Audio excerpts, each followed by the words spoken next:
I blessed my daughter the day she brought that man into our family. Stood at the back of a little stone church outside of Knoxville, with tears running straight down my face, and told myself I had never been more wrong about a person in my life.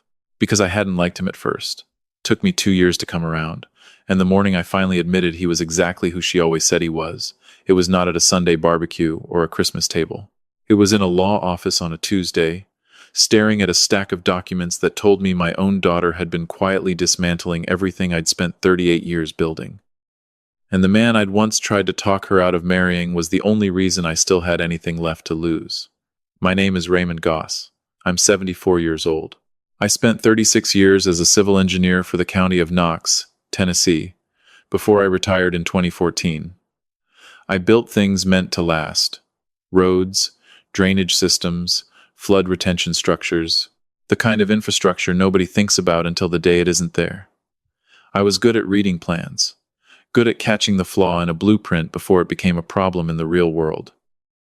I tell you that not to brag, but because I want you to understand the particular kind of humiliation that comes with being a man who spent his career finding hidden weaknesses in structures and completely missed the one being built inside his own house.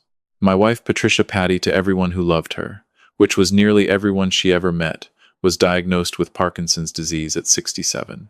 Not the slow, manageable kind they sometimes describe in pamphlets. The aggressive kind. The kind that moves like it has somewhere to be. Within 18 months of her diagnosis, she needed help with things she'd done every morning of her adult life. Getting dressed, holding a cup, finding the right word for what she was trying to say, standing in the middle of our kitchen with her hands shaking and her eyes full of something that wasn't fear exactly. More like frustration so deep it had found the bottom and was pushing back up. Patty had never been a woman who asked for help easily. Watching her have to learn that was the second hardest thing I have ever done in my life. The hardest came later. We have 2 children, my son Dennis, who lives outside of Portland with his wife Claire and their 3 kids. Good man, steady, the kind of father who shows up to things. And our daughter Nora. Nora, who was her mother's whole reflection, same laugh, same way of walking into a room like she'd already decided she belonged there, same absolute certainty that the people she loved were the best people alive. When Patty's condition worsened, it was Nora who called first. Dad, I'm driving down. Don't argue with me.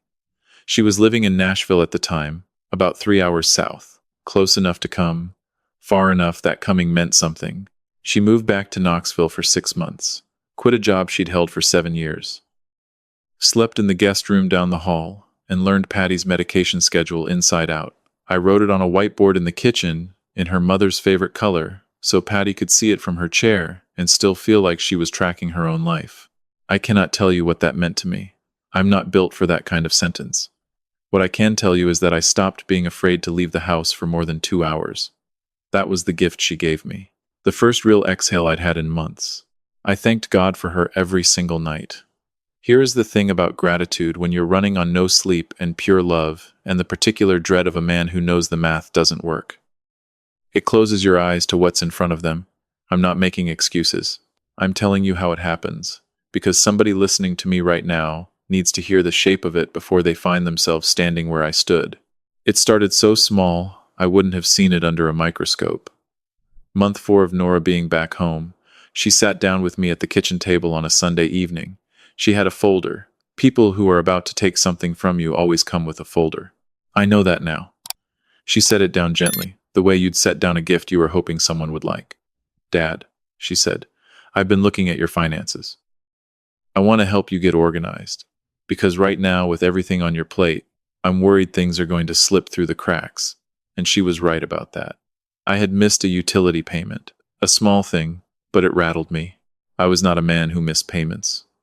The folder had a simple document in it, a financial power of attorney.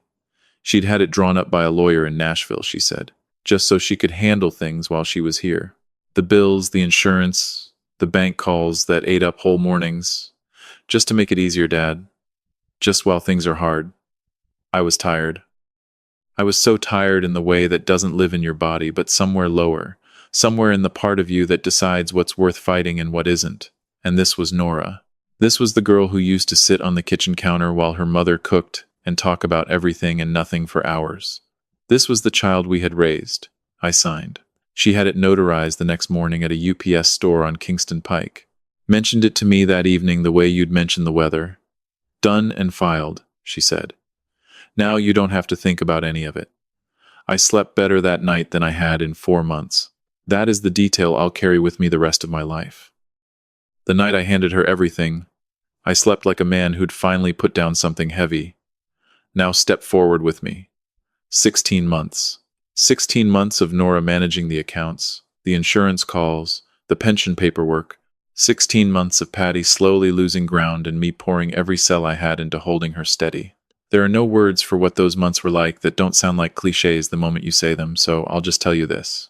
By month 14, I was waking up at 4:45 every morning to get Patty's first round of medication timed right, and I was going to sleep most nights before 9, and the space between those 2 points was entirely and completely her. There was no Raymond left in the day, just Patty's husband, just the man trying to keep the floor solid under someone who needed it. And then there was a Wednesday in March. My son Dennis had driven in from Portland with Claire and the grandkids for a long weekend. First time I'd seen them in 8 months. Patty was having a good stretch that week, present in a way that felt like a gift, laughing at things, recognizing faces easily, reaching out to touch the grandchildren's faces the way she always had. We were sitting around the table after dinner. Patty in her chair, the kids doing something noisy and wonderful in the next room. Nora was there. She'd been good that night, warm, attentive to her mother, the daughter I had always believed she was. Dennis's wife Claire found me in the kitchen while I was putting the coffee on. Claire is a quiet woman, the kind of person who listens more than she speaks, and when she does speak, you've learned to stop and hear her. She put her hand on my arm. Raymond, she said. She almost never called me Raymond. Can we talk privately for just a minute? She'd been looking at something on her phone, an alert from my bank. A secondary notification she'd been receiving, she said carefully, because 18 months ago, when she'd helped me set up the online banking app on my new phone after my old one broke, she had entered her own email as a backup contact and never removed it. She apologized for not mentioning it sooner. She had never opened the alerts. Until that morning, when the subject line of one of them had caught her eye by accident and she couldn't unfocus herself from what it said, she showed me her phone. A bank alert from 11 days prior. A withdrawal of $4,800. There had been others, she said softly. She'd gone back through her email that afternoon while the kids napped. She counted 14 separate alerts over 16 months, each one between $3,000 and $4,900. I looked at her. I looked at the number on her phone, and I felt something go very still inside me. Not panic, stillness, the kind that comes before the understanding. Like the moment before an alarm goes off when you're already half awake and some part of you already knows. I did not go back to the table.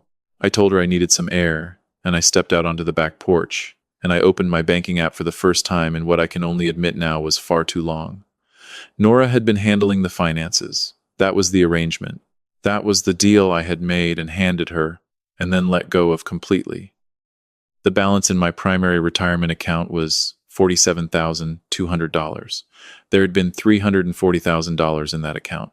I stood on my back porch in the March cold, and I looked at that number, and I thought about Patty, about the memory care facility I'd toured in secret 6 months back, the one out on North Shore Drive with the garden and the music therapy program and the staff who'd looked at me with the steady kindness of people who had seen grief before and were not afraid of it. I had done the math. I knew to the dollar what it would cost. I had built the whole plan around that $340,000. It was not for me. It was not for a trip or a luxury or a single thing a man my age lets himself want.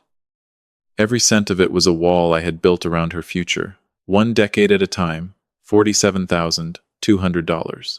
I went inside and I sat down across from Dennis and I said, very quietly, that I needed to speak with him alone first thing in the morning. He looked at my face, and he didn't ask why. Claire had already shown him by the time I knocked on their bedroom door at 7 the next morning. What I found out over the next 4 days, with Dennis and Claire working alongside me and a financial crimes attorney, Dennis, located through his firm in Portland, was not a single act of theft. It was a system. Careful, deliberate, and patient in the way that only someone who knows they won't be suspected can afford to be.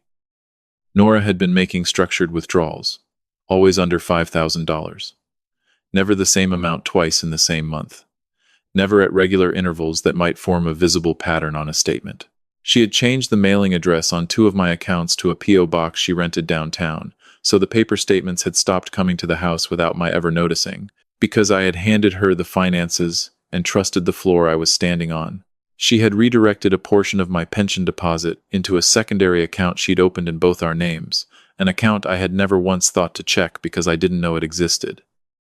She had, in month 7, brought me a stack of what she described as routine account maintenance forms on a morning when Patty had been up twice in the night, and I was running on 2 hours of sleep and black coffee.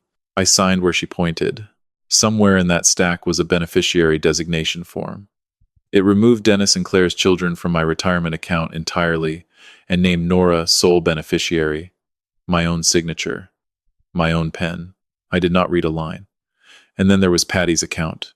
Patty had kept a personal savings account since before we were married. It was hers. 40 years of birthday money and Christmas checks and the careful setting aside of small amounts across a lifetime. It was never a large sum, but it was entirely hers. The particular dignity of a woman who wanted 1 square of solid financial ground that belonged to her and no one else. I had never once touched it. It was empty. Cleaned out in 2 transactions on a Thursday afternoon, 10 months prior, on a day when Patty had had a particularly difficult morning, and I had been fully occupied with her medication and a call from her neurologist and the specific chaos of those hours. Nora had known the window. She had chosen it with the precision of someone who had been watching and waiting. Dennis and I sat with the attorney for 3 hours. When we were done, I put both hands flat on the conference table and I looked at them. These hands that had drawn and checked and signed off on infrastructure across 4 decades. These hands that had carried Patty when she couldn't walk on her own. These hands that had signed on a Sunday evening because I was too tired to read and too trusting to question. I held them there, and I let that sit. Then I raised my head, and I looked at my son. He had tears on his face, which he wasn't trying to hide. Dennis never was the stoic one. He got that from his mother. "What do you need, Dad?" he said. I thought about Nora still back at the house, helping Patty with breakfast, sitting in the kitchen I had built my life around, wearing the face of the daughter I had raised, the face I had loved for 42 years. I thought about the facility on North Shore Drive. I thought about the math. "I want every door locked before she knows the handle's been touched," I said. He already had a plan. They'd worked it out the night before, him and Claire, the way people do when they love you quietly and have already decided to carry the hardest part so you don't have to pick it up cold. Here is what happened over the next 10 days. And I want you to follow this carefully because this is the part that actually matters. The financial power of attorney was formally revoked. The attorney filed it the same morning. By noon on Thursday, Nora had no legal access to any account bearing my name or Patty's name. She did not know. She was at the house that afternoon making lunch and asking Patty what she wanted to watch, and she had no idea that everything she'd built had already been taken apart at the foundation. The beneficiary form was challenged and reversed. Dennis and his children were restored. Nora was removed.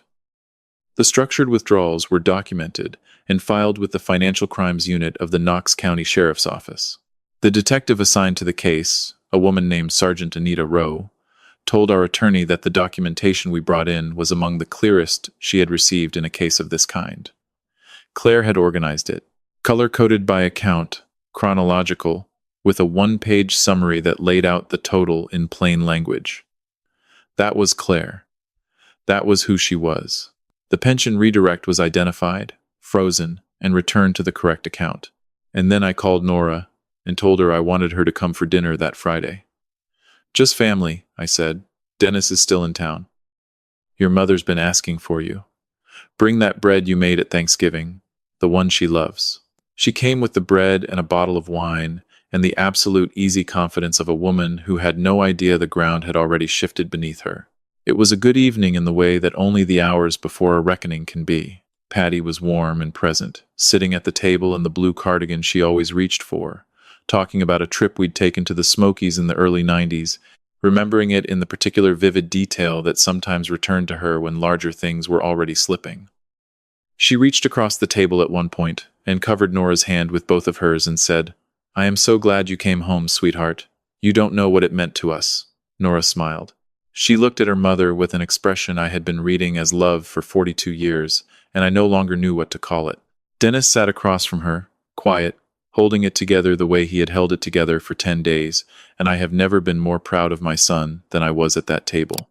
After dinner, I told Nora there were a few papers in the study I wanted her to look over with me. She came without hesitation.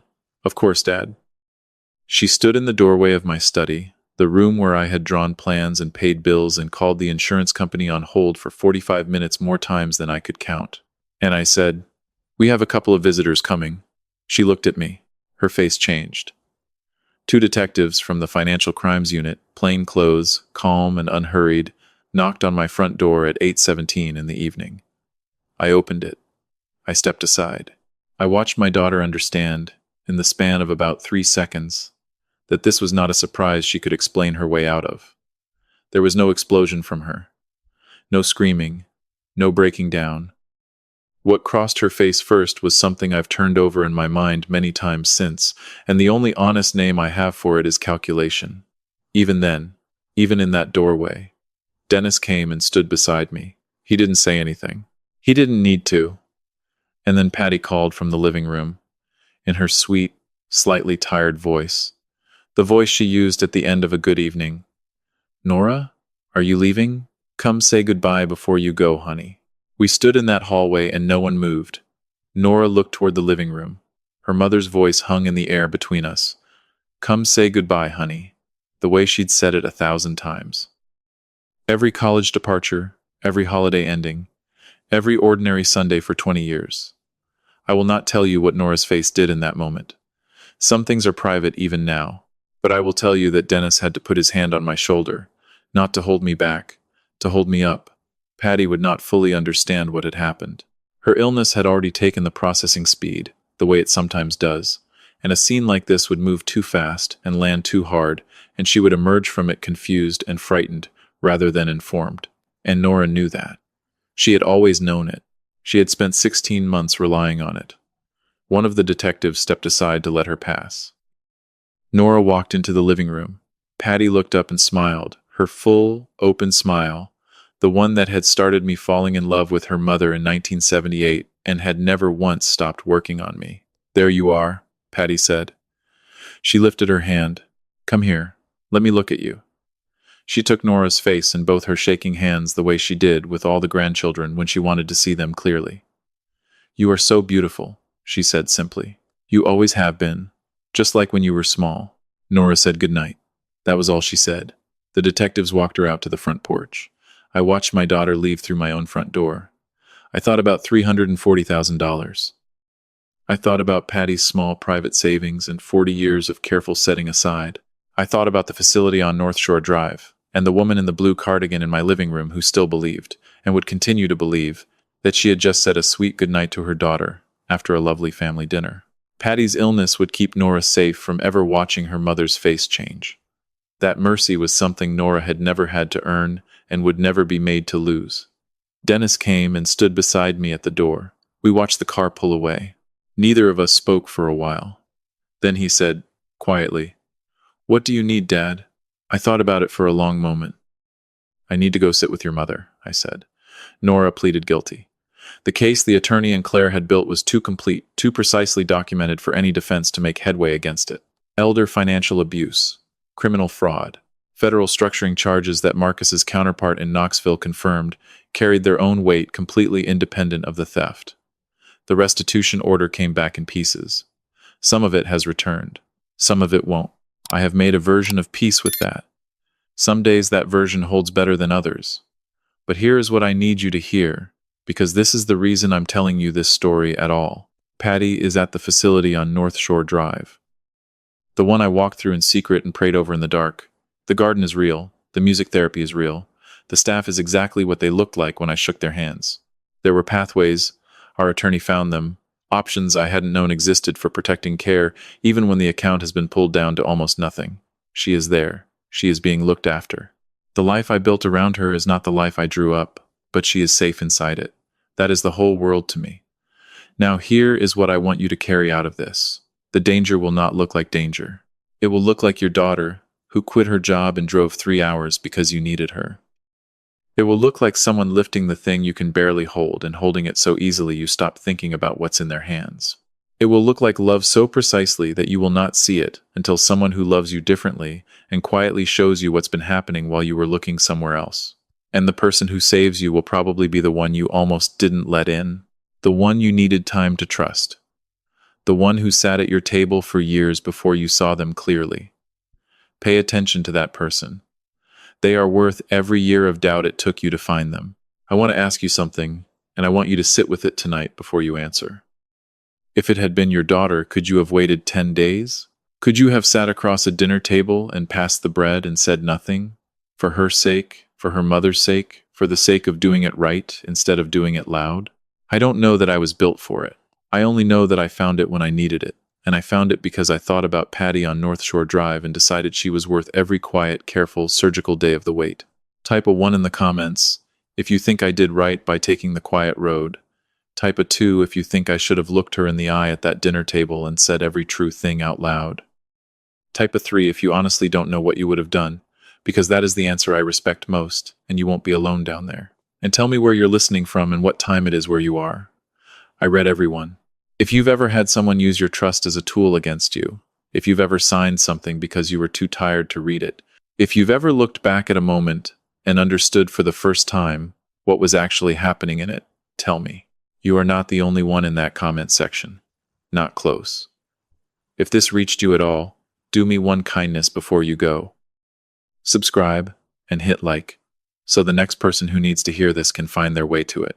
We tell real, honest, human stories here, and your being here is the whole reason we can keep doing it. I'll see you on the next one. Thank you. Truly. The quietest kind of courage isn't the kind that raises its voice, it's the kind that waits, plans, and protects the people it loves without anyone seeing the weight being carried. If someone in your life has been standing watch over you in silence, today is a good day to let them know you see them. And if you're the one standing watch, know this: it is never wasted. The right moment always comes. A small note for you: this story was crafted and fictionalized by AI, offered to you purely for entertainment and to carry forward one small, honest lesson worth keeping.